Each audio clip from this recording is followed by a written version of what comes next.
നമ്മുടെ CPM സംസ്ഥാന secretary സഖാവ് എന്താ പറഞ്ഞത്? ഗോവിന്ദൻ മാഷ് അദ്ദേഹം എന്താ പറഞ്ഞത്? അന്വേഷണം കോൺഗ്രസ് നേതാക്കളിലേക്ക് നീളുന്നു എന്ന് പറഞ്ഞപ്പോ കോൺഗ്രസിന് പരിഭ്രാന്തി തുടങ്ങിയെന്ന്.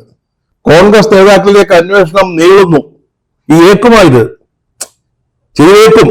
ആ വാർത്ത വന്നതിന്റെ പുറത്താണ് ഇങ്ങനെ ഒരു പരാമർശം ആര് നടത്തുന്നത്? നമ്മുടെ ഗോവിന്ദൻ മാഷ്.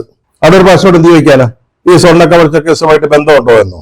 മാധ്യമങ്ങൾ പറയുന്നത് പോറ്റിയും അദ്ദേഹവും തമ്മിലുള്ള ഒരു ബന്ധം അന്വേഷിക്കാനാണെന്ന്. അതിന് ഉപോത്പരമായ കാര്യം എന്തുവാ? അതിന് കാരണം എന്തുവാ? ഈ ഫോട്ടോയിൽ അടൂർ പ്രകാശും കൂടെ ഉണ്ടെന്ന്. അപ്പൊ ഫോട്ടോയിൽ വന്നവരെയൊക്കെ ചോദ്യം ചെയ്യാൻ SITക്ക് സാധിക്കുമെങ്കിൽ, SIT അങ്ങനെ ഉദ്ദേശിക്കുന്നുവെങ്കിൽ എത്ര പേരെ ചോദ്യം ചെയ്യണം? പിണറായിനെ ചോദ്യം ചെയ്യണ്ടേ? P ശശി, രമണ ചന്ദ്രശേഖരൻ നമ്മുടെ DGP-യാ, പോലീസിന്റെ മേധാവിയാ, ഇവരെയൊക്കെ ചോദ്യം ചെയ്യേണ്ടായോ? അടൂർ പ്രകാശിനെ ചോദ്യം ചെയ്യണമെന്നൊരു സമ്മർദ്ദം പ്രത്യേക അന്വേഷണ സംഘത്തിന്റെ മേലുണ്ട് എന്നുള്ളത് ശരിയാ.